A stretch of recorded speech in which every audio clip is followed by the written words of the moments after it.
हाँ, चलो क्या है आंसर इसका? 15। किस किस का है 15? Okay,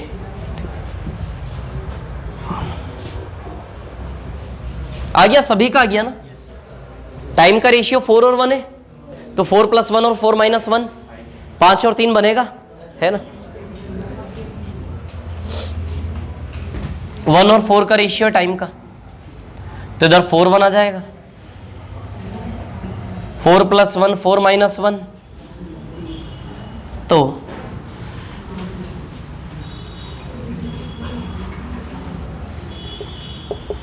4 + 1 4 - 1, 5 ratio 3। यदि 3 = 9 इंटू 3 का रिलेशन है, तो 5 = 5, 3 = 15। कोई दिक्कत तो नहीं ना इसमें? समझ गए आप लोग? टाइम का रेशियो दिया हो तो यू से वी का रेशियो निकाल लोगे, यू दिया है तो वी निकाल लेंगे, वी दिया है तो यू निकाल लेंगे।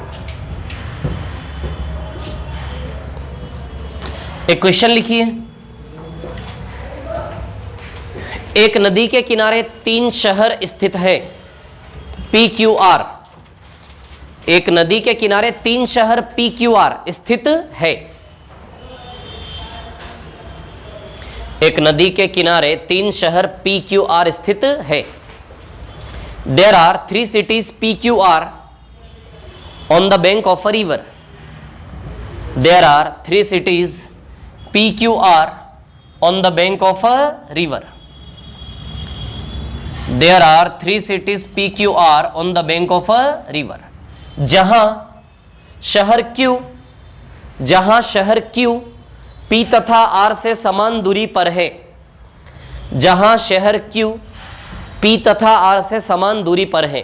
Where city Q is equidistant from P and R. Where city Q is equidistant from P and R. Where city Q is equidistant from P and R. जहां शहर Q P तथा R से समान दूरी पर है। फुल स्टॉप, पूर्ण विराम। एक नाव P से R तक जाने में 4 घंटा लेती है। A boat takes 4 hours to go from P to R. एक नाव P से R तक जाने में 4 घंटा लेती है। The boat takes 4 hours to go from P to R. एक नाव P से R तक जाने में 4 घंटा लेती है। The boat takes 4 hours to go from P to R. एक नाव P से R तक जाने में 4 घंटा लेती है। फुल स्टॉप, पूर्ण विराम। यह नाव P से Q तक जाने तथा वापस P तक आने में, यह नाव P से Q तक जाने तथा वापस P तक आने में कुल 10 घंटे लेती है। यह नाव P से Q तक जाने तथा वापस P तक आने में कुल 10 घंटे लेती है। The boat takes 10 hours. The boat takes 10 hours to go from P to Q and comes back to P. The boat takes 10 hours to go from P to Q and comes back to P. The boat takes 10 hours to go from P to Q and comes back to P. यह नाव P से Q तक जाने तथा वापस P तक आने में कुल 10 घंटे लेती है। फुल स्टॉप, पूर्ण विराम। यदि शांत पानी में नाव की चाल, if the speed of boat in still water, यदि शांत पानी में नाव की चाल, if the speed of boat in still water is 20 kilometre per hour, यदि शांत पानी में नाव की चाल 20 किलोमीटर प्रति घंटा हो, तो धारा की चाल निकालें। If the speed of boat in still water is 20 kilometre per hour, यदि शांत पानी में नाव की चाल 20 किलोमीटर प्रति घंटा हो, तो धारा की चाल निकालें। Then find the speed of stream. Then find the speed of stream, तो धारा की चाल निकालें। Then find the speed of stream. कितना? 12। करेक्ट, सही।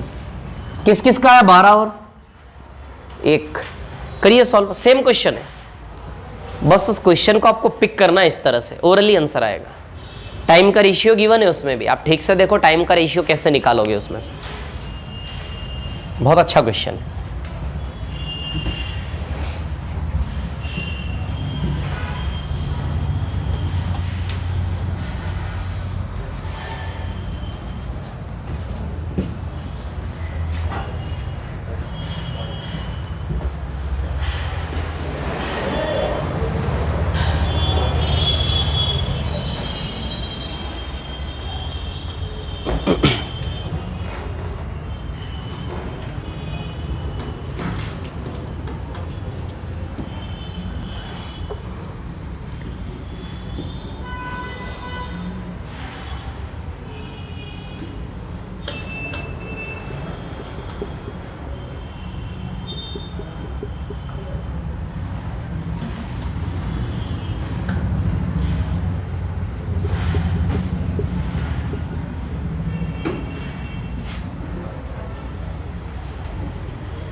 आया क्या आंसर? किस किस का है? 12। ओके,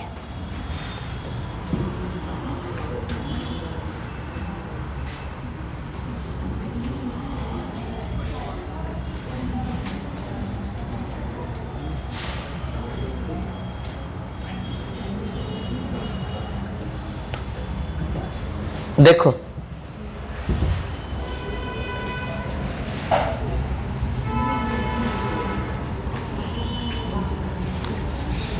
एक नदी के किनारे ना 3 शहर हैं, P Q R. Q P और आर से बराबर दूरी पर है। क्यू पी नदी के किनारे, एक ही नदी के किनारे 3 शहर। यदि क्यू पी और आर से बराबर दूरी पर है, क्यू पी और आर के बीच में आएगा? ऐसे ही होगा, नदी के किनारे हैं तो क्यू पी और आर के बीच में आएगा। क्लियर है ना? एक नाव पी से आर तक जाने में 4 घंटे लेती है 4 घंटे। और वही नाव यदि पी से क्यू तक जाए और वापस पी तक आए, वही नाव यदि पी से क्यू तक जाए और वापस पी तक आए तो 10 घंटे लगते हैं। टोटल कितना लगता है आना जाना मिला के? 10 घंटा।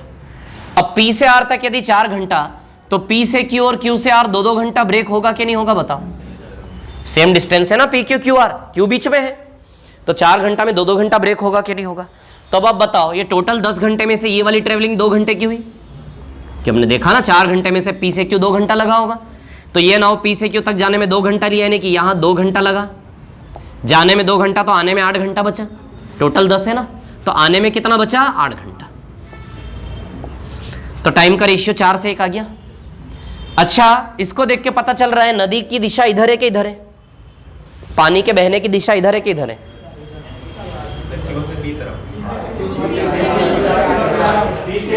जिधर टाइम कम लगे उधर नदी का बहाव होगा, जिधर टाइम कम लग रहा उधर नदी का बहाव। टाइम किधर कम लग रहा है? इधर पे ना, तो नदी का डायरेक्शन इधर है। समझ आ रही है बात? नदी का डायरेक्शन आपका इधर है। क्लियर? ठीक है।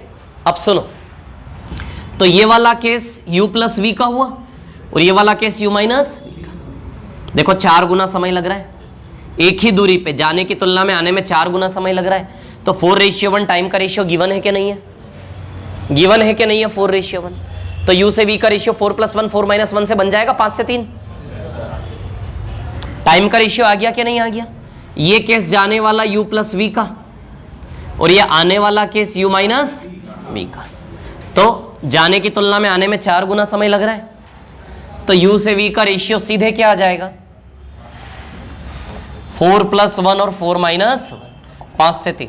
तो 5 = 20 दिया है, तो 3 = 3 चौक कितना हो जाएगा? 12। समझ गए क्या? हो जाएगा ना 12 km/h।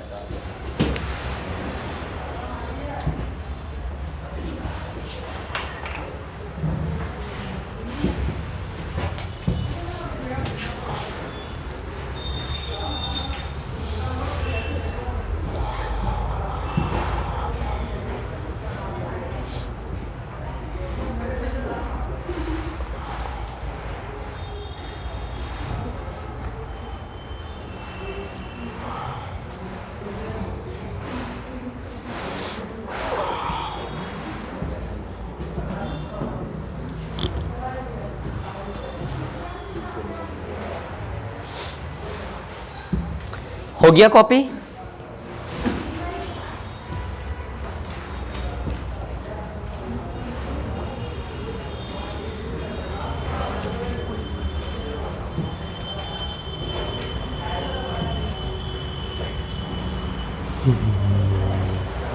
ये 4:1 समझ में आया ना? कहाँ है ये? 2 से 8 हो रहा ना, 4 गुना समय, 2 घंटे से 8 घंटे, 1 और 4 का रेशियो।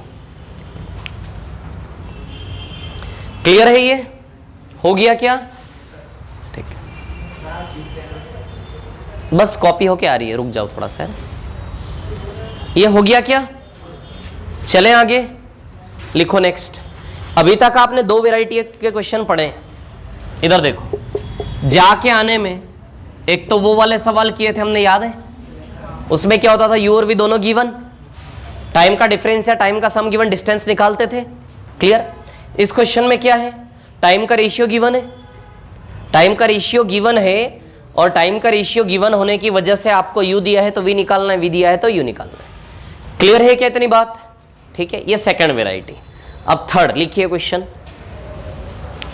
एक नाव 48 किलोमीटर धारा की दिशा में, अ boat travel 48 kilometre down stream, अ बोट ट्रेवल, एक नाव 48 किलोमीटर धारा की दिशा में, अ boat travel 48 kilometre down stream and 64 kilometre up stream, एक नाव 48 किलोमीटर धारा की दिशा में तथा 64 किलोमीटर धारा के विपरीत जाने में, एक नाव 48 किलोमीटर धारा की दिशा में तथा 64 किलोमीटर धारा के विपरीत जाने में कुल 6 घंटे लेती है। एक नाव 48 किलोमीटर धारा की दिशा में तथा 64 किलोमीटर धारा के विपरीत जाने में कुल 6 घंटे लेती है। अ boat goes 48 kilometre down stream and 64 kilometre up stream, a boat goes 48 kilometre down stream and 64 kilometre up stream in the total of 6 hours. A boat goes 48 kilometer downstream and 64 kilometer upstream in the total of 6 hours.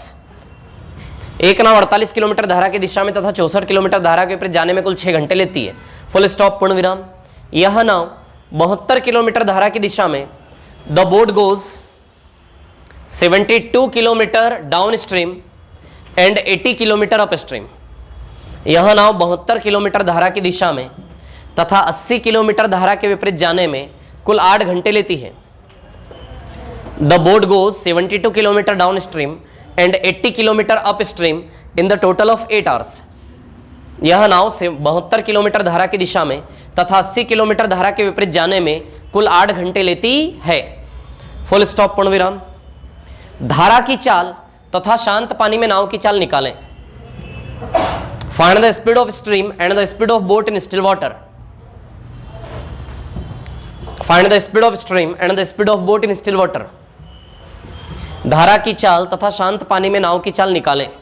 Find the speed of stream and the speed of boat in still water. धारा की चाल तथा शांत पानी में नाव की चाल निकालें। Find the speed of stream and the speed of boat in still water. धारा की चाल तथा शांत पानी में नाव की चाल निकालें। करिए सॉल्व।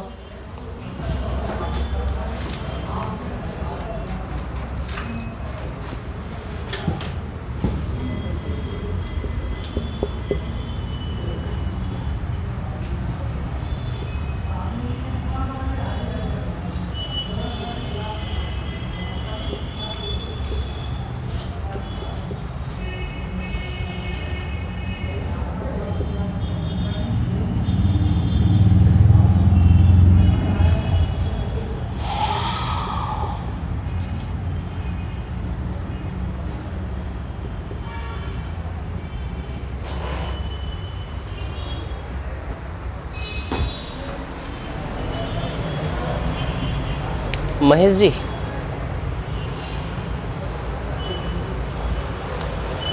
फोटो कॉपी वाले के पास जाना ना, वो कुछ कॉपी देगा, वो लेके आना है ना। और इंक भी लाना है। इंक कहाँ मिलती पता है आपको? मिल जाएगी। रख लिया है? हाँ हाँ, चलो इंक छोड़ो, अभी तो आप कॉपी लेके आओ, है ना, फटाफट जल्दी से। कितना 30 नहीं कितना 72 नहीं। क्या निकालना है पता है ना, u और v के वैल्यूज निकालने हैं, values of u and v।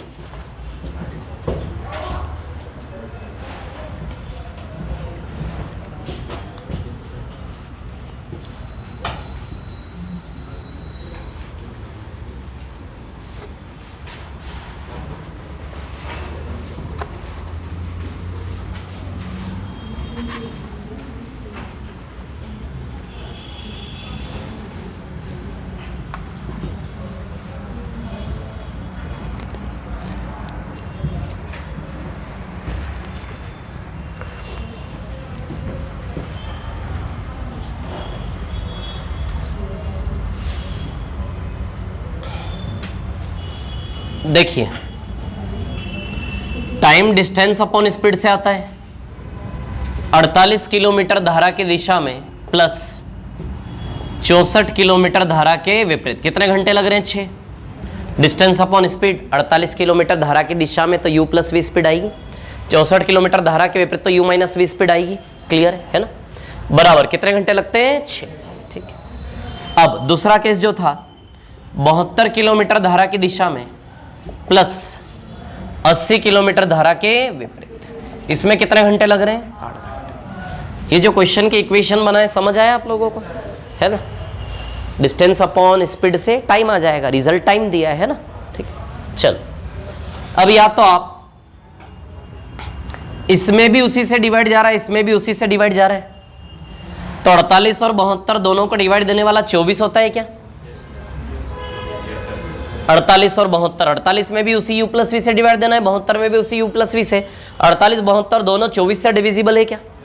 वैसे तो 12 से भी है, 6 से भी है, 3 से भी है, 2 से भी है। समझ आ रही है बात? क्लियर? तो एक तो मेथड होता है हीट एंड ट्रायल, मतलब ऐसा कौन सा कॉमन वैल्यू है जो 48 और 72 दोनों को डिवाइड करे, तो बताइए 24 है कि नहीं है? तो एक बार u प्लस वी 24 लेके देखते हैं और वेरीफाई करते हैं। ये हम अपनी तरफ से हीट एंड ट्रायल मान रहे हैं। समझ आ रही बात? क्लियर है ना?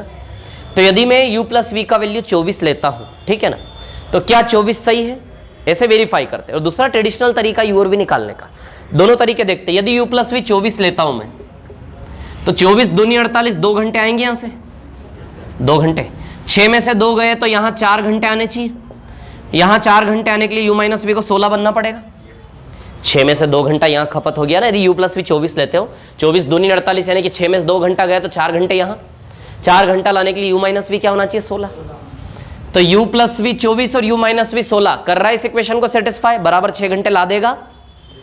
ये u plus V u minus V यदि यहाँ भी सेटिस्फाई कर देता है, यही 24 और 16 यदि 8 घंटे ला देता है यहाँ पे, मतलब हमने सही कर लिया। क्लियर? तो 24 3 × 72, 3 घंटे आएंगे। अच्छा 16 5 80, 5 घंटे आएंगे, हो गया क्या 8? 24 और 16 से आ गया 8 घंटा, यानी कि u प्लस वी 24 कन्फर्म हो गया। सही है, u प्लस वी 24 कन्फर्म हो गया और u minus V 16, u plus V 24 और u माइनस वी कितना हो गया? 16। बोलो क्लियर है क्या? इतनी बात है ना? ठीक है। अब देखिए यहां पर कहानी क्या है, सुनिए। अब u और v निकालना तो इजी है, यहां से दोनों को जोड़ के आधा करने से u आता है, u 20 आ जाएगा और v 4 आ जाएगा। दोनों को जोड़ के आधा करने से u आता है 24 प्लस 16 40, 40 का आधा 20, बताया था ना मैंने। या फिर सॉल्व कर लो इसको, v कैंसल, तो 2u बराबर 24 प्लस 16। तो आप देखिए ना u बराबर 24 प्लस 16/2 बन रहा है, बन रहा है ना 24 प्लस 16/2। तब आप देखिए u दोनों को जोड़ के आधा करने से आ रहा है कि नहीं आ रहा है? तो मैंने बोला है जब भी ऐसा केस हो u कैसे निकालोगे? दोनों को जोड़ के आधा करो। तो 24 प्लस 16 40 का आधा 20, सॉल्व करोगे 20 आ जाएगा u। और v कैसे निकालते? दोनों का डिफरेंस लेके आधा, इन दोनों का डिफरेंस 8 है, 8 का आधा 4। या फिर ऐसा सॉल्व कर लो, u का वैल्यू किसी भी इक्वेशन में लगा दो, v आ जाएगा, निकाल लोगे। क्लियर? ये मेथड होता है, ठीक है ना? एक ये होता है, ठीक है। अब इसमें एक चीज मैं आपको बताता हूं, आप बुक्स में देखेंगे शायद कहीं तो आपको ऐसा दिखे कि HCF निकालो। क्या निकालो? HCF। 48 और 72 का क्या निकालो? HCF। जो HCF निकालते वही आंसर होता है, ऐसा किताबों में आपको कहीं मिल सकता है, तो ऐसा नहीं है। हर केस में HCF निकालने से आंसर आ जाएगा जरूरी नहीं है, सवाल के न्यूमेरिकल डाटा चेंज होंगे तो HCF लाने से जैसे फॉर एग्जांपल 48 और 72 का HCF 24 है क्या? HCF समझते हो ना? ऐसा सबसे बड़ा नंबर जिससे 48 72 दोनों डिविजिबल हो, 24 से 48 72 दोनों भागित है, सबसे बड़ा भी होना चाहिए। क्या 24 से बड़ा ऐसा कोई नंबर है जिससे दोनों डिविजिबल है? नहीं। कॉमन फैक्टर बट हाईएस्ट वाला, HCF मतलब हाईएस्ट वाला कॉमन फैक्टर। कॉमन फैक्टर यानी कि कॉमन फैक्टर का मतलब जिससे वो दोनों नंबर डिविजिबल है वो कॉमन फैक्टर, और हाईएस्ट वाला कॉमन फैक्टर यानी कि सबसे बड़ा नंबर जो दोनों को डिवाइड कर दे। तो 48 72 दोनों को डिवाइड करने वाला सबसे बड़ा नंबर कौन है? 24। तो किताबों में ऐसा आपको मिलेगा कि जो HCF निकालो वही U+V का वैल्यू कंफर्म होता है, गलत है। न्यूमेरिकल डाटा चेंज हो गया तो ये चीज सक्सेस नहीं होगी, HCF हमेशा आंसर नहीं आएगा। तो इसके भरोसे न रहना कि HCF निकाल के आंसर है, ये हिट एंड ट्रायल है। कॉमन सेंस जितना लगाओगे उतनी जल्दी आएगा। 24 16 से 24 इनिशिएट करके यदि नहीं आता होता तो वैल्यू चेंज करते हैं फिर हम। क्लियर? आप ट्रेडिशनली भी जा सकते हो, ट्रेडिशनली कोई बहुत ज्यादा टफ नहीं है। देखिए यदि इसमें ट्रेडिशनली आप जाते हैं, देखिए मैं आपको बताता हूं कैसे आएगा। 48/U+V प्लस 64/U-V बराबर कितना है? 6। 72/U+V प्लस 80/U-V बराबर कितना है? क्या बोला? अरे यार ठीक है चलो, 6 कितना है ये? 8 है ना? ठीक है। अब देखिए यहां पर क्या है कहानी। 48/U+V plus 64/U-V 72/U+V plus 80/U-V। ठीक है। अब देखिए यहां पर कहानी क्या है, सुनिए। वो नहीं होता x + y x - y वाला एलिमिनेशन मेथड, x को बराबर करके काट दो ऐसे करके, है ना? तो या तो 48 72 को सेम बना लो या फिर 64 80 को सेम बना लो। 48 72 को सेम बनाओगे तो 144 144 बना ले, 144 144 बना ले दोनों को। पता है ना वो मेथड आपको XY वाली, XY के दो इक्वेशन एक को बराबर करके काट के सॉल्व करते हुए। तो इसको 144 144 बना ले, तो यहां किसका मल्टीप्लाई करेंगे? 2 का। किसका मल्टीप्लाई करेंगे पूरे में? 2 का। और यहां किसका करेंगे? 3 का। यहां भी 3 का, यहां भी 3 का। अब इन दोनों इक्वेशन को एक दूसरे से माइनस कर दो आप, कैंसल हो जाएगा पूरा। 192 और ये 160, 192 में से 160 गया तो 32/U-V बचेगा। 192 में से 160 गया तो 192 में से 160 गया तो 32/U-V बचेगा कि नहीं बचेगा? समझ आ रही बात? क्लियर है ना? अब उसके बाद 18 - 16 2 बचेगा, तो 2 से 16 बार आ गया U-V 16। U-V कितना आया? 16। क्लियर है क्या इतनी बात? ये ट्रेडिशनल तरीका। U-V कितना आ गया आपका? 16 है ना? U-V का वैल्यू कहीं भी रख दो, U+V आ जाएगा किसी भी इक्वेशन में। U-V 16 यहां रख दो, 3 हटा के, 3 रखोगे तो भी वही आएगा, 3 को हटा के करोगे तो 3 को हटा के करो, जल्दी आएगा। बड़ा बड़ा क्यों करे, छोटा छोटा कर। तो U-V 16 रखोगे तो 16 चौक 64, 4 आएगा। 6 घंटे में से 4 घंटे गए तो 2 घंटे आना चाहिए, तो U+V को आपको 24 रखना पड़ेगा, तभी 24 दूनी 48 आएगा, तो U+V 24 आ जाएगा। तो U-V का वैल्यू कहीं भी रख के U+V निकाल लोगे क्या? बोलो निकाल लोगे कि नहीं निकाल लोगे? तो U-V 16 U+V 24, तो यहां से निकल जाएगा U और V का वैल्यूज। बोलो निकलेगा कि नहीं निकलेगा? दोनों को जोड़ के आधा करेंगे U आ जाएगा, घटा के आधा करेंगे V आ जाएगा। समझ गए क्या दोनों कहानियां? कोई प्रॉब्लम तो नहीं है इस क्वेश्चन में? ठीक है, करो कॉपी, एक और क्वेश्चन देता हूं मैं ऐसा।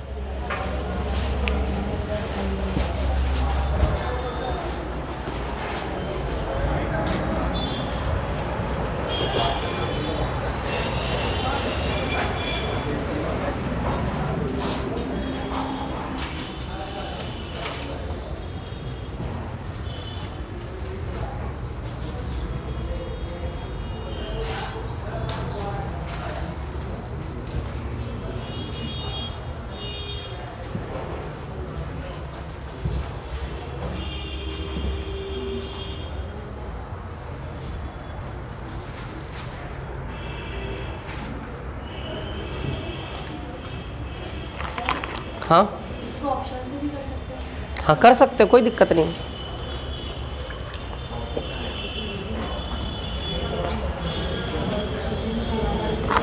लेकिन ऑप्शन में क्या है, जैसे मान लो उसने केवल u मांगा तो सिर्फ u देगा ऑप्शन में, फिर आप u रखोगे यहाँ पे, फिर भी v तो आपको एज्यूम करना पड़ेगा। वेरीफाई करने के लिए, वेरीफाई तब होगा ये क्वेश्चन ऑप्शन से तब वेरीफाई होगा जब u और v दोनों लगाए जाएं।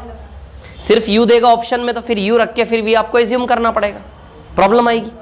सिर्फ v मांगा हो तो भी दिक्कत है, सिर्फ v देगा ऑप्शन में तो u आपको फिर रखना पड़ेगा। तो उससे बेहतर है आप इसी से करो, मत करो ऑप्शन से। ये टाइम कंज्यूमिंग थोड़ी ना है ज़्यादा, इसमें कोई टाइम थोड़ा नहीं लगेगा। इंटू करोगे, माइनस करोगे, u माइनस v 16 निकालने में टाइम लगेगा। वो तो हमारी आदत पड़ी है ना शॉर्ट ट्रिक की, रेशियो की, इसलिए हमें लगता है टाइम कंज्यूमिंग है। 10-15 सेकंड में हो जाए। इसको लिखोगे 144 बनाने में टाइम लगेगा क्या? सीधे माइनस करोगे सीधे आंसर आएगा, दिक्कत थोड़ी ना। या फिर आप हिट एंड ट्रायल वाली मेथड से भी कर सकते हो सीधे, वो उधर जो हमने किया। या फिर ऑप्शन में u और v दोनों दे दे तो फिर बहुत अच्छी बात है। हर एक ऑप्शन में u v दोनों दे दे तो दोनों रख के सीधे फिर वेरीफाई हो जाएगा, है ना।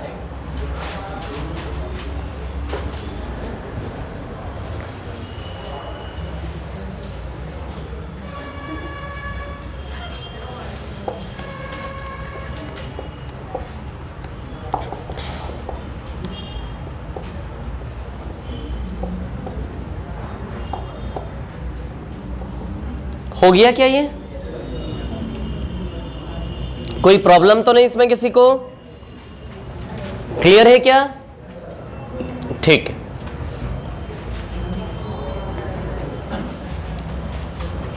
एक और क्वेश्चन दो, ऐसा करके दिखाओगे? लैंग्वेज नहीं लिखवाता हूं, स्ट्रक्चर बना दूं सीधे, है ना। आपके बारे में ख्याल है, मेरे को टेंशन मत लो। आप भी क्वेश्चन बना सकते हैं, ऐसा कुछ नहीं है। अपने हिसाब से u और v ले लो और वैल्यू ले लो और घंटे बना दो, फिर u और v छिपा लो और u और v निकालने का नाटक करो। समझ रहे हो आप लोग? बना सकते हो क्वेश्चन बहुत अच्छे से। चलो बनाते हैं, आप और मैं मिलके बनाते हैं। देखो नीचे u plus v u minus v तो फिक्स है और इधर टाइम आएगा। नीचे यहाँ u प्लस v और u माइनस v फिक्स है, इधर टाइम आएगा। समझ आ रही बात? अब u और v आपको क्या डिसाइड करना है? जो u और v हम डिसाइड करेंगे अपने मन से, उसके हिसाब से फिर जो डिविजिबल होगा वैसे नंबर ऊपर लिख लेंगे अपनी इच्छा से जो होंगे वो, और डिवाइड करके जो आएगा वो घंटे लिख देंगे, इधर सवाल बन जाएगा। समझ आ रही बात मैं क्या बोल रहा हूँ? तो बताओ u और v क्या पसंद है आपको? थोड़ा डेसिमल में ले, 7.5 और 2.5 ले क्या? नहीं, 7.5 और 2.5 तो जुड़ के वो डेसिमल हट जाएगा। 7.5 और 2.5 कितना होगा? 10, और 7.5 माइनस 2.5 कितना हो जाएगा? 5। 12.5 और 2.5 ले, 12.5 और 2.5 है ना। तो u को लिया 12.5 और v को लिया 2.5, मतलब यहाँ 15, यहाँ 15 और यहाँ 10 है क्या? नहीं, ये पूरा दिख रहा है क्या इसमें? कट रहा है, दिख रहा है। हाँ, इसको मिटा लेते हैं। रुको, बस नाव में इतना ही है, 2-3 सवाल और है, बस खत्म हो गया। कुछ है थोड़ी ना। इसकी शीट वो कॉपी हो रही है, उसमें ओपन होने में फाइल में दिक्कत आ रही है थोड़ी सी।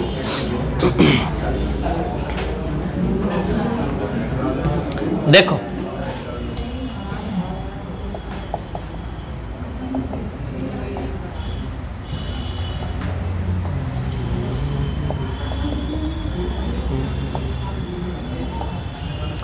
साढ़े 12 और 2.5 है ना। 12.5 और 2.5 लोगे तो 15 से डिविजिबल कौन होता? 45 ले ले, और 10 से डिविजिबल 40, 50, 60 जो लेना है वो ले लो। जरूरी नहीं है डिविजिबल लो, टफ क्वेश्चन बनाना है तो डिविजिबल मत लो, टफ बनाना है तो डिविजिबल मत लो 15 से।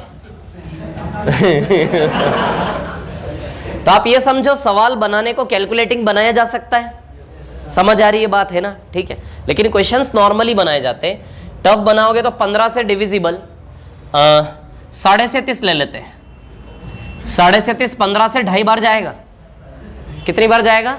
2.5 बार, 2.5 घंटा आएगा यहाँ पे।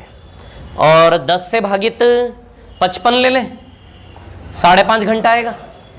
तो यहाँ से कितना घंटा आएगा? 2.5, और यहाँ से 5.5, तो 8 घंटा आ जाएगा। इधर बन गया सवाल। इधर भी कुछ ऐसा ले लो, ये 15 और ये 15 और ये 10 है ना, ये डाटा सेम यहाँ कॉपी करना है। तो 37.5 के बजाय यहाँ आप ले लो 67.5, 4.5 घंटा आएगा। 15 चौक 60 और फिर 60 के बाद 7.5 किलोमीटर, आधा घंटा, यानी कि यहाँ 4.5 घंटा आएगा। और इधर ले लो आप 35, 3.5, और ज़्यादा टफ बनाना 32.5 ले लो। 32.5 में 3 घंटा 15 मिनट आएगा, 3.25 घंटा आएगा, है ना। 35 ले लेते हैं, नहीं सेम 8 घंटा आ जाएगा फिर तो। 35 मत लो, 75 ले लो, तो 7.5 घंटा, तो 12 घंटा बन गया ना सवाल। तो क्या सवाल बना, 37.5 upon U plus V plus 55 upon U minus बराबर कितना है 8, है ना।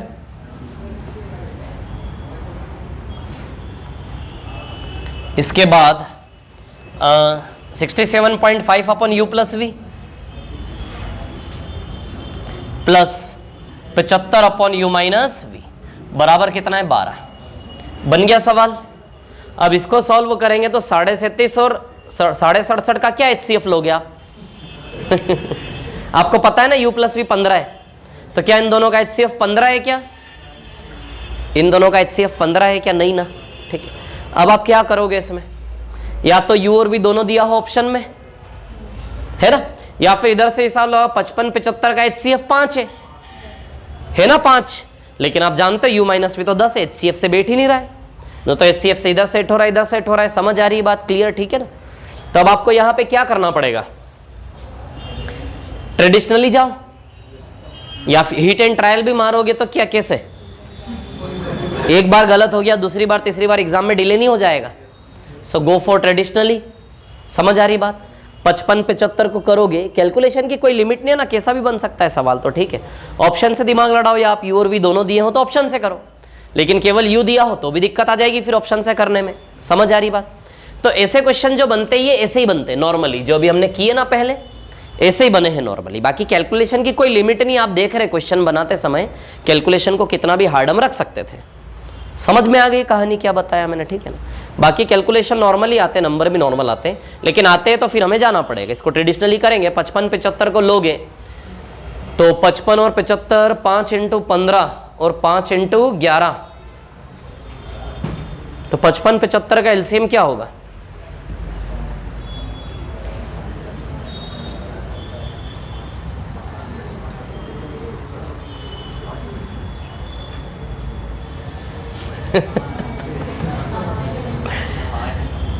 क्या एलसीएम होगा 55 75?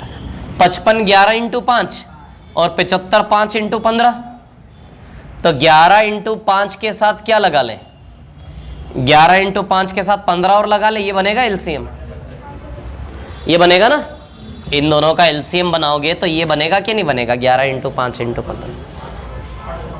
तो सीधी सी बात है, 55 में 15 का मल्टीप्लाई करोगे और 75 में 11 का, तब होगा सेट। तो यहां भी इंटू 15, यहां भी इंटू 15, यहां इंटू 11, यहां भी इंटू 11, यहां भी इंटू 11। कर लेंगे कि नहीं कर लेंगे? ठीक है, तो कर लेना है ना। समझ गए ना इन सवालों को, ठीक है ना।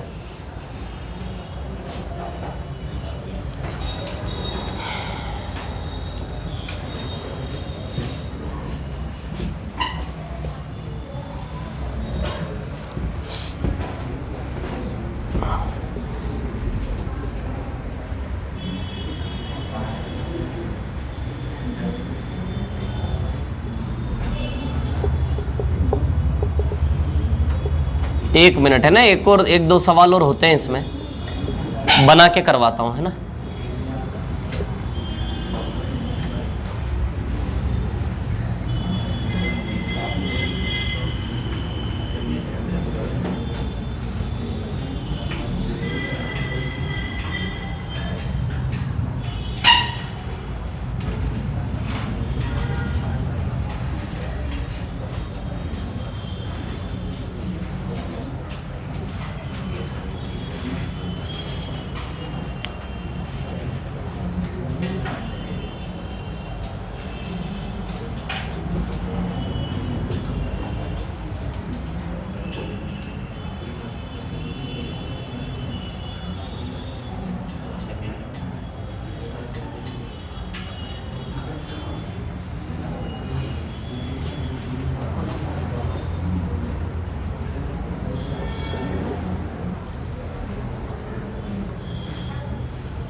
टाइम क्या हो रहा है?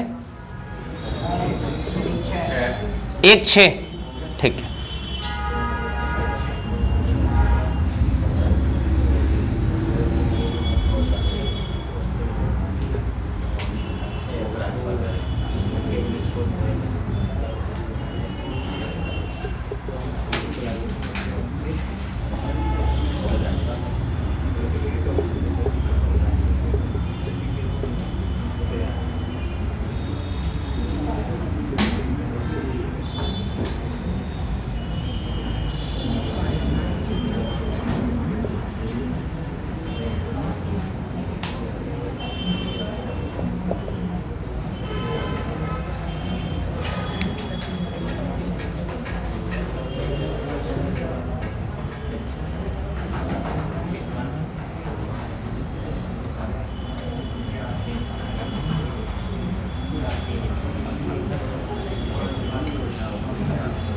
लिखिए क्वेश्चन, लिखो।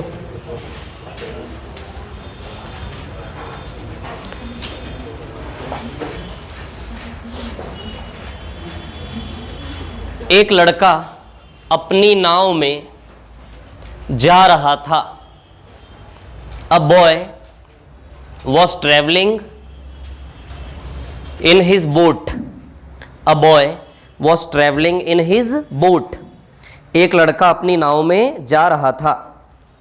अचानक उसकी टोपी उड़ी। बहुत अच्छा क्वेश्चन। अचानक उसकी टोपी उड़ी और धारा के साथ पीछे की ओर बहने लगी। Suddenly his cap fail into the water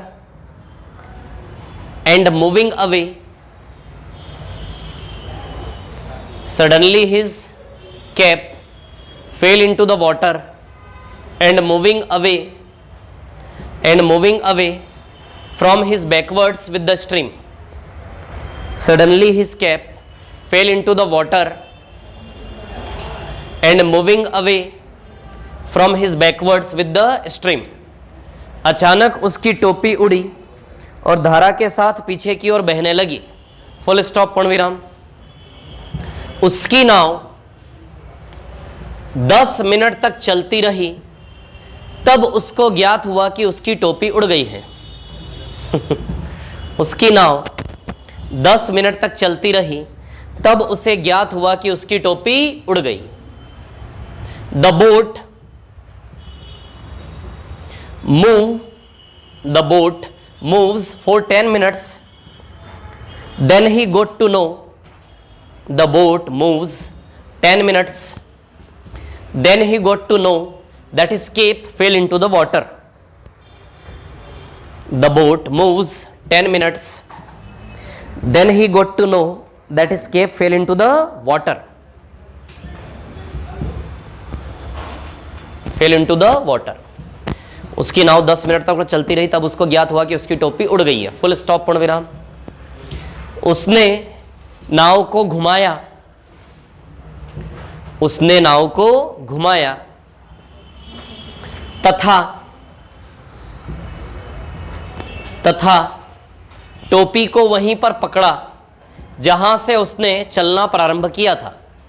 उसने नाव को घुमाया और टोपी को वहीं पे पकड़ा जहां से उसने चलना प्रारंभ किया था। He takes a U turn and catch the cap at the point. He takes a U turn and catch the cap at the point from where he started. He takes a U-turn and catch the cap at the point from where he started. He takes a U-turn and catch the cap at the point from where he started. Full stop, पूर्णविराम। यदि उसकी टोपी प्रारंभिक बिंदु से 30 kilometre दूरी पर उड़ी थी, यदि उसकी टोपी प्रारंभिक बिंदु से 30 किलोमीटर दूरी पर उड़ी थी, if his cap fell into the water at 30 kilometers away from the starting point, if his cape fell into the water at 30 kilometers away from the starting point, यदि उसकी टोपी प्रारंभिक बिंदु से 30 किलोमीटर दूरी पर उड़ी थी, if his cape fell into the water at 30 kilometers away from the starting point, प्रारंभिक बिंदु से 30 किलोमीटर दूरी पर उड़ी थी, तो पानी की चाल ज्ञात करें। then find the speed of water। 30 नहीं, 3 लिखो, 30 नहीं, 3 लिखो उसको, 3 kilometre per hour, sorry only 3 kilometre, 3 kilometre दूरी पर उड़ी थी। 30 किलोमीटर नहीं, 3 किलोमीटर लिखिए ना। Find the speed of water, पानी की चाल ज्ञात करें। Find the speed of water, पानी की चाल ज्ञात करें। Find the speed of water, पानी की चाल ज्ञात करें। आया क्या किसी का? निकालिए।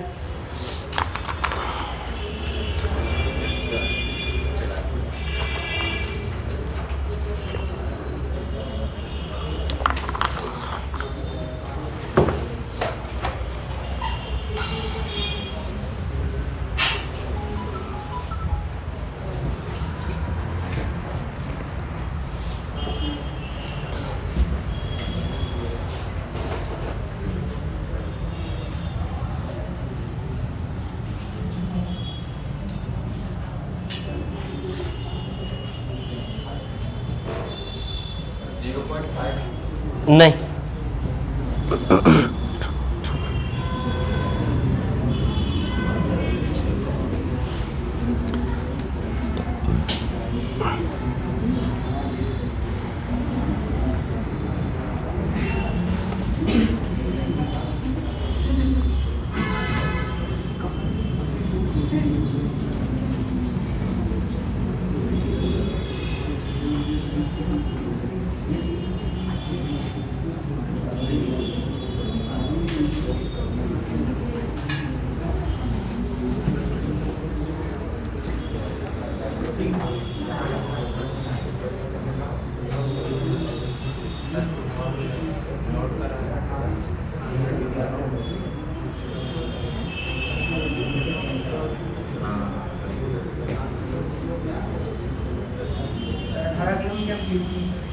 कितना?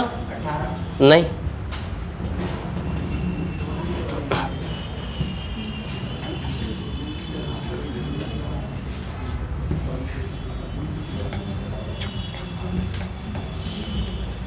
देखिए क्या है कहानी, सुनिए। चल रहा है ना ये? मान लो यहां से उसकी नाव चली है ना। इस क्वेश्चन को यदि शॉर्ट में करना है तो ऐसा है, पानी की चाल निकालनी है, आपको स्पीड ऑफ वाटर निकालना है ना। कितनी दूरी पे टोपी उड़ी थी? टाइमिंग 10 मिनट दिया है क्या? 10 मिनट कुछ, उसको डबल करो। 10 मिनट को क्या करो? डबल। तो बस पानी की स्पीड आ जाएगी आपकी। ये शॉर्ट तरीका इसका करने का, मैं आपको बताता हूं पूरी कहानी। 3 किलोमीटर दूरी पे टोपी उड़ी और टाइम 10 मिनट दिया, 10 मिनट का डबल कर लो, 20 मिनट। 20 मिनट में यदि 3 किलोमीटर तो 1 घंटे में 9 किलोमीटर, तो 9 किलोमीटर प्रति घंटा पानी की चाल होगी। 20 मिनट में 3 किलोमीटर, 20 मिनट समझते हो ना, घड़ी का पूरे चक्कर का 1/3 होता है 20 मिनट। 20 मिनट में यदि 3 किलोमीटर तो घड़ी के पूरे 1 घंटे में 9 किलोमीटर। इसको सिंप्लीफाई करोगे ना, घंटे में चेंज करोगे नीचे, तो 9 किलोमीटर पर आवर आ जाएगा। कर लोगे ना 1/3 घंटा, 1/3 घंटा लिखोगे, 3 3 जा 9। ये आंसर है इसका। अब सुनिए क्या है कहानी इसकी। ये स्पीड ऑफ वाटर, ठीक है। यहां से उसने चलना चालू किया, मतलब टूर करते ना लोग नाव में, जहाज में, वैसे टोपी लगी होगी उसके सर पे और हवाएं चल रही होंगी। तो अचानक चलते चलते चलते चलते कितने किलोमीटर पे टोपी उड़ी? 3 किलोमीटर। ये 3 किलोमीटर। यहां पर अचानक से उसकी टोपी उड़ी। अब ये तो डाइजेस्ट होता नहीं है कि उसको पता ही नहीं चला। सवाल में ये बोला जा रहा है टोपी उड़ी, यहां टोपी उड़ी, ये यहां टोपी उड़ी। लेकिन अकॉर्डिंग टू क्वेश्चन ये बोला जा रहा है कि उसकी नाव 10 मिनट तक और चलती रही, तब उसको पता चला कि टोपी उड़ी है। कितने मिनट तक और चलती रही? 10 मिनट।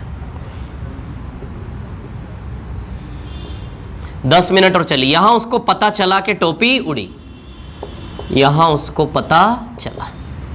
अब उसने क्या किया? देखो हम जैसे होते तो हम क्या सोचते, जाने दो टॉपिक को, क्या है। है कि नहीं? अभी टॉपिक पकड़ने जाए, सवाल बनना था तो फालतू नाटक हो रहा है। अब उसने क्या किया? नाव को घुमाया। अब क्या बोला? टोपी उड़ी, पानी के साथ पीछे की ओर बहने लगी। इट मीन सवाल हमसे ये कहना चाह रहा है कि पानी का बहाव पीछे की ओर है। और इसकी नाव अपोजिट टू स्ट्रीम यात्रा कर रही थी। समझ आ रही बात आप लोगों को?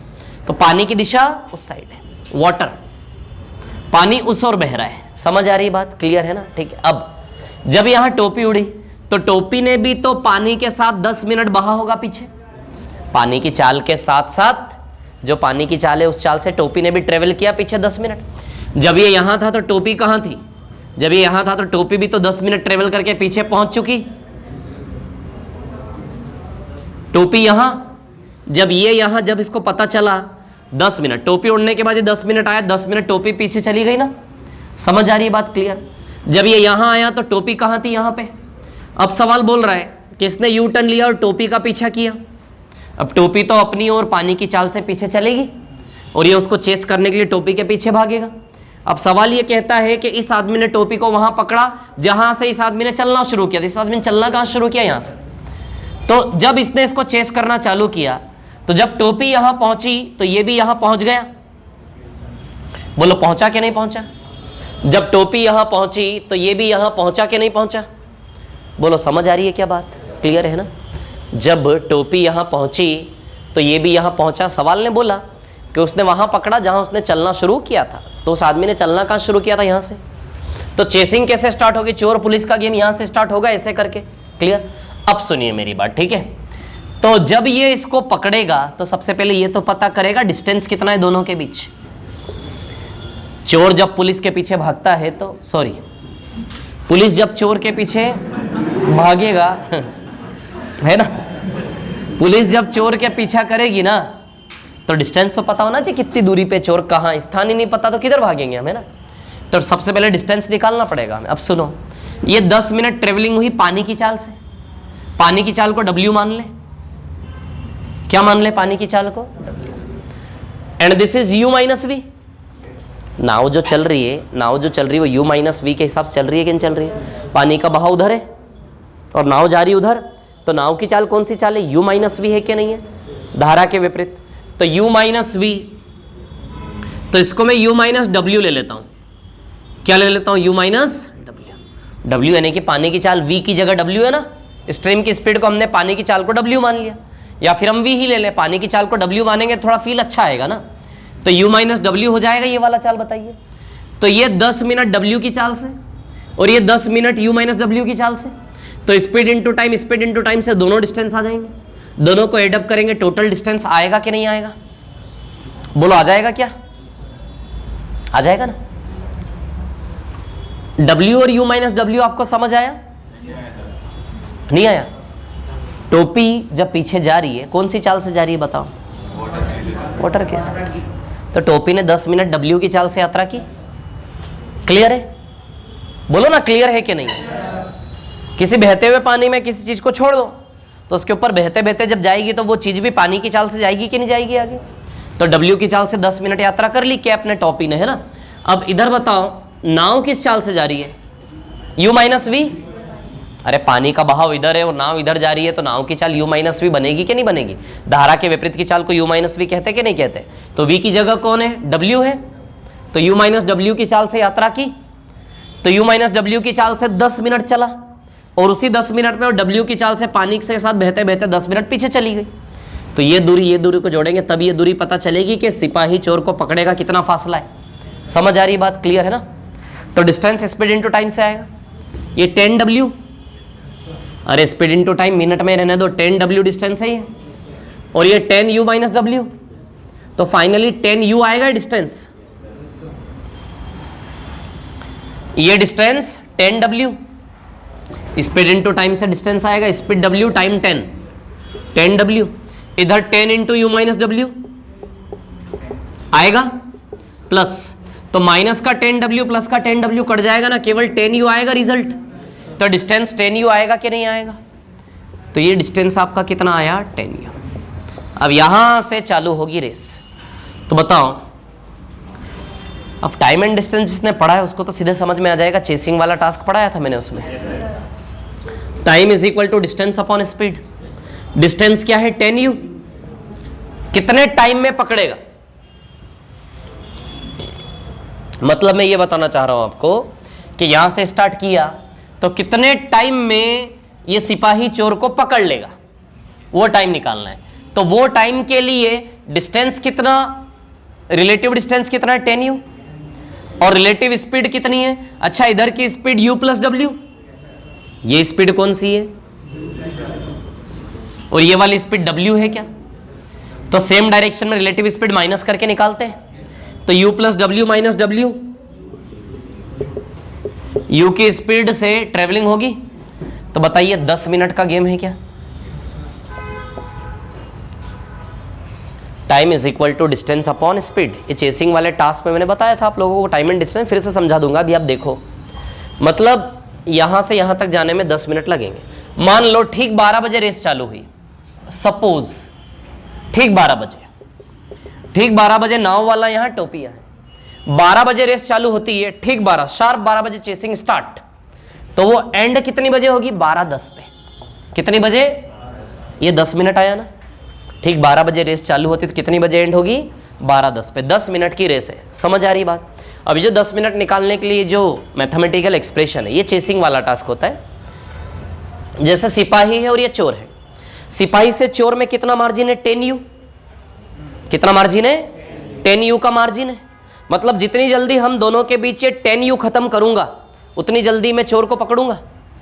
सिपाही चोर को पकड़ने के लिए क्या करेगा? बीच का जो फासला है उसको खत्म करने पे ध्यान देगा कि नहीं देगा? तो सिपाही से चोर के बीच फासला कितना है? 10u। तो मेरी नजर किस पे है? उस 10u पर।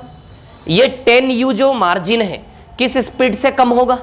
u की स्पीड से, क्योंकि मेरी स्पीड u प्लस w है, लेकिन u प्लस w में से वो w की चाल से चल के मेरा w तो कट कर गया ना। किस नेट चाल से मैं उसके पास जा पा रहा हूं चोर के? u प्लस w में से w तो उसने कट कर दिया ना। मेरी चाल सिर्फ u थोड़ी ना, u प्लस w है, ज्यादा स्पीड है मेरी, लेकिन u प्लस w में से w वो उसी दिशा में जाके मेरा खा गया। किस नेट चाल से मैं उसके पास जा पा रहा हूं? देखो जमीन पे तो दोनों मूव कर ही रहे, जमीन के रिस्पेक्ट में तो मूव कर ही रहे, लेकिन चोर के रिस्पेक्ट में सिपाही का भी तो मार्जिन कम हो रहा होगा, कंटिन्यूअसली हो रहा होगा कि नहीं हो रहा होगा? समझ आ रही बात? तो कितना मार्जिन है सिपाही चोर के बीच? 10u। ये 10u किस नेट चाल से कम होगा? u की चाल से। हर घंटे u या हर मिनट जो भी है, तो 10u u की चाल से, तो इस डिस्टेंस 10u है। और किस स्पीड से ये 10u मार्जिन खत्म होगा? u की चाल से। u प्लस w में से w तो खा गया है, नेट u की चाल से घटेगा, तो चाल u है, स्पीड u और डिस्टेंस 10u। तो टाइम डिस्टेंस अपॉन स्पीड से आता है। डिस्टेंस 10u, स्पीड u से u कैंसिल। बताइए 10 मिनट की रेस है क्या नहीं है?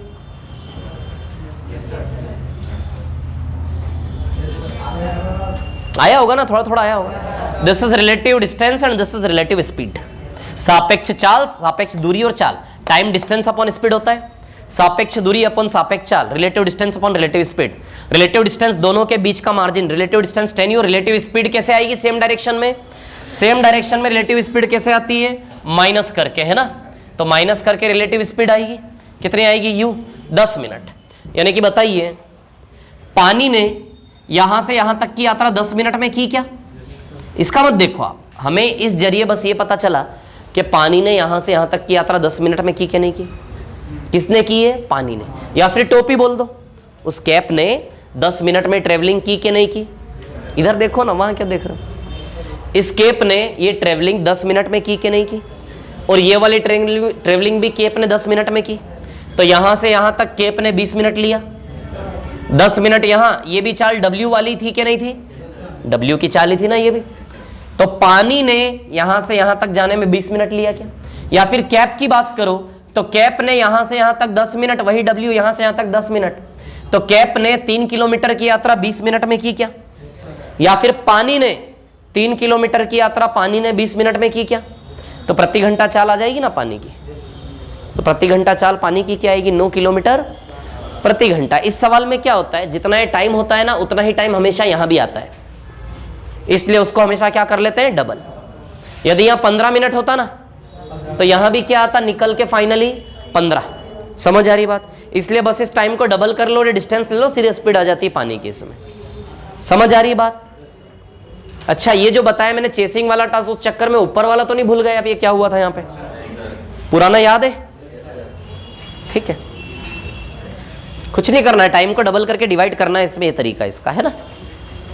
टाइम को डबल करके डिवाइड कर दो, सीधे आंसर आ जाएगा।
हो गया क्या?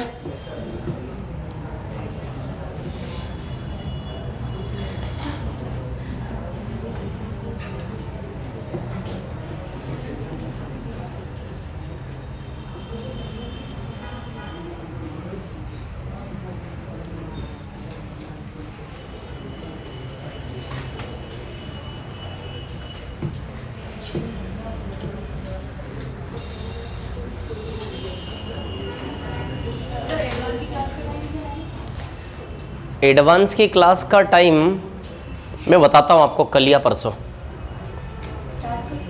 5 या 6 तारीख से।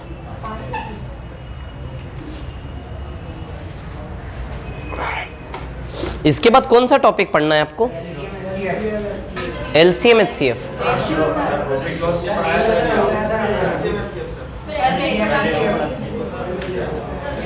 ठीक है, रुको रुको रुको। HCF LCM पढ़ने वाले कितने लोग हैं जो चाह रहे हैं कि इसके बाद HCF LCM हो जाए? कितने लोग हैं? हाथ खड़ा करें फटाफट। हाँ, पढ़ा नहीं है ना? अब सुनो, HCF LCM वाले लोग कल वैसे आपकी क्लास नहीं है, लेकिन क्योंकि व्यापम वालों का पेपर है तो उनकी कल मैं 4-5 घंटे क्लास लगा रहा हूँ कंटिन्यू, है ना? ठीक है, तो उसमें जो है मैं HCF LCM पढ़ाने वाला हूँ। तो HCF LCM व्यापम SSC में बिल्कुल सेम है, पूरा कंप्लीट ही पढ़ाऊंगा मैं उसमें भी, ठीक है ना? और इसमें भी पूरा कंप्लीट। तो HCF LCM यदि आपको पढ़ना है तो आप उसमें पढ़ लो, या फिर उसका 4-5 घंटे क्लास कंटिन्यू, 6 घंटे की रहेगी, मैं 4-5 बोल रहा हूँ, 6 घंटे, 12 से 6 कंटिन्यू। मजे आते पढ़ने में उनका। हाँ, तो एक दिन में HCF LCM पूरा होगा अच्छे से, मजे से, क्या दिक्कत है आपको, है क्या नहीं, है ना? तो उसमें ना यदि आप पढ़ लेंगे ना, कोई दिक्कत नहीं है इसमें। अब सुनो ना, वो ऑनलाइन रहेगा, ठीक है ना? ऑनलाइन भी रहेगा ना। आप यदि आप ना आना चाहते हो तो उसका वीडियो दे देंगे आपको। समझ आ रही है बात? ठीक है, हाँ। टाइम 12 से 6। कल तो छुट्टी रहेगी, यूं तो आपकी क्लास यहीं रहेगी केवल आपकी, और कहाँ रहेगी यदि आना भी हो तो, है ना? तो कल क्लास है लगभग 12 से 6 में रखूंगा मैं इनकी क्लास, 6 घंटे की, या फिर ये नाटक करेंगे तो फिर 4 घंटे की रहेगी ऐसे करके, ठीक है ना? 12 से 4 कुछ ऐसे करके। और यहाँ भी पढ़ा दूंगा मैं, कोई दिक्कत नहीं ऐसी, ठीक है ना? लेकिन जल्दी कवर अप हो रहा है तो कर लो ना, दिक्कत क्या है उसमें? हो जाएगा HCF LCM।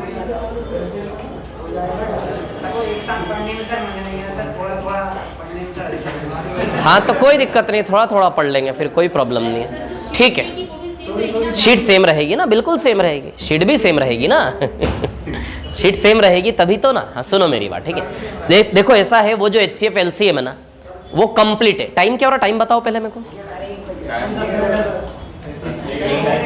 1:31 है ना? सुनो, ये जो HCF LCM में पढ़ा रहा हूं ना इन व्यापम वालों को, इतना नहीं पढ़ाना चाहिए इनको, लेकिन फिर भी मैं पढ़ा रहा हूं उसको, ठीक है? तो वो जो HCF LCM है वो शीट आप लोगों के लिए ही है, SSC बैंकिंग वालों के लिए, ठीक है ना? लेकिन वही शीट में व्यापम वालों को भी पढ़ा रहा हूं, क्योंकि उनको भी HCF LCM बहुत अच्छे से पूछा जाता है, इसलिए, ठीक है? चलो, HCF LCM हो गया। और कौन सा टॉपिक पढ़ना चाह रहे हैं आप लोग? टॉपिक बताओ। एवरेज रेशियो और मिक्सचर।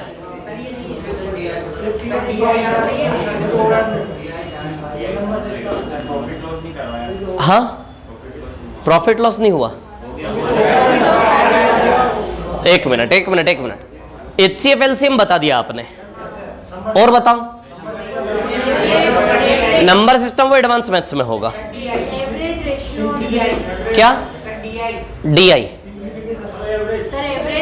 एवरेज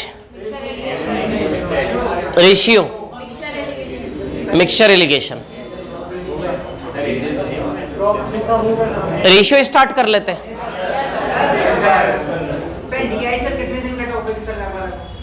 DI 2 से 3 दिन, लेकिन उसकी शीट मेरे को बनानी पड़ेगी, उसमें टाइम लगेगा अभी। और DI बिना शीट के मजा नहीं आता है। क्या?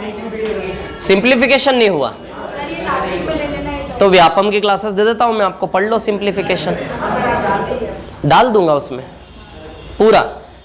व्यापम में जो नंबर सिस्टम पढ़ाया ना मैंने, वो मैं आपके इधर डाल देता हूँ, ठीक है ना। वहाँ भी लगभग पूरा नंबर सिस्टम पढ़ाया मैंने, सिंप्लीफिकेशन वगैरह ये सारी चीज़ें है ना, तो वहाँ से भी कर सकते हो आप, कोई दिक्कत नहीं है ऐसा, ठीक है ना।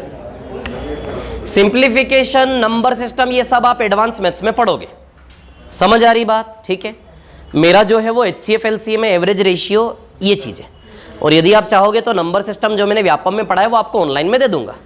बाकी एडवांस मैथ्स जब पढ़ाएंगे तो उसमें आपके सारे टॉपिक्स होंगे ये, ठीक है ना। अब बताओ HCF LCM के अलावा क्या टॉपिक चाहिए आपको? Ratio, average, mixture, alligation, time and work, time and distance तो दिया हुआ है ना। टॉपिक सारे चलेंगे, अभी कौन सा स्टार्ट करना है बस इसके ऊपर चर्चा कर रहा हूं मैं आपसे। नेक्स्ट टॉपिक क्या स्टार्ट करें आपकी क्लास का?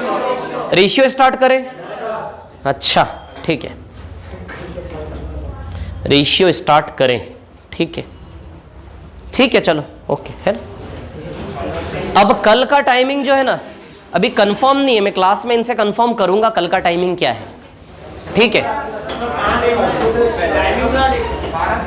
आप कल मत आओ, रहने दो, आराम करो है ना। परसों आइएगा आप सेम टाइम, कल मत आइए आप।